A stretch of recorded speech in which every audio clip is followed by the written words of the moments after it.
Alright guys, I told you in my what's in my gym bag video that I would do a foam rolling video or stretching mobility work, self myofascial release or foam rolling video for you guys. If you asked, a lot of you asked, so here we go.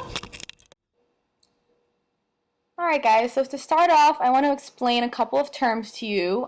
First thing, self myofascial release, or the release of connective tissue that surrounds your muscles, bones, and joints and gives you your body support.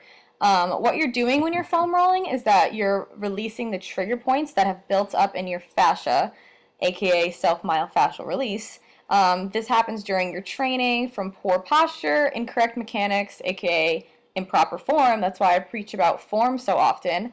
Inadequate amount of rest between your sets, not getting enough sleep, not getting the right nutrition, and therefore not getting the right recovery, and just overall like repeated use of your muscles. So those who train often know that certain parts of their body are pretty painful, and they feel it more often than people who don't really work out.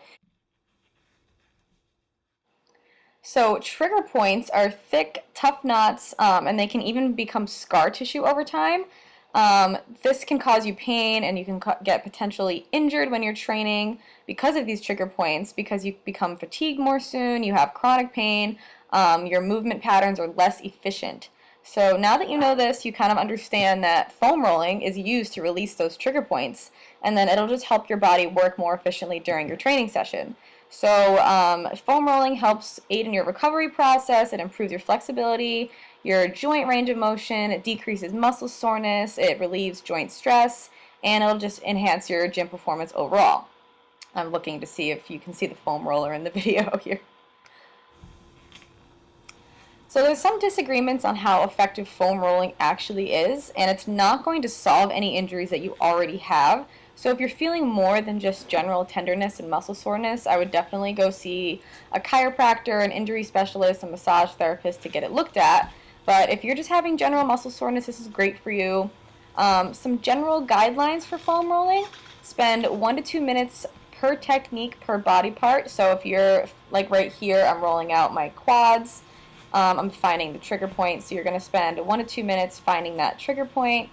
And when you find the trigger point, aka when it hurts like a bitch, you hold it there for 30 to 45 seconds. I didn't do that just in terms of time for this video, but you hold it there for a little while, and you don't just keep rolling back and forth just because it feels good, guys. You find the trigger point, focus where it hurts, and then hold it there. Another tip is to keep your abs tight to make sure that you're giving yourself some stability and then you're not causing more problems. You want to make sure your core is tight during this because you're going to be balancing on the foam roller a little bit. Breathe slowly, because when you find the trigger point, your body's going to like tense up because it's painful. So you don't want to focus on the reflex of tensing up. You want to just breathe slowly and really focus on where that trigger point is.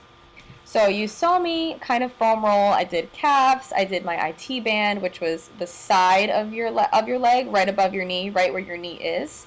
Quads, adductors, and abductors. Right now I'm doing my hamstring, or I'm trying to find it.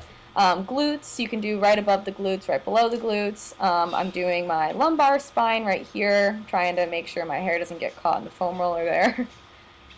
After my lumbar spine, I'm going to do the thoracic spine. I'm using the couch to stabilize, and I'm squeezing my core tight. So a lot of you ask, do you foam roll before you exercise? Do you do it after? I do it before and after if I can. You can do it kind of anytime, really. In the morning, while you're watching TV, while you're just hanging out, it's a really good time to do it. I do it before I exercise, and usually after, especially if I have like a really tough leg day or something. I want to do it afterwards to make sure the next day I'm nice and recovered.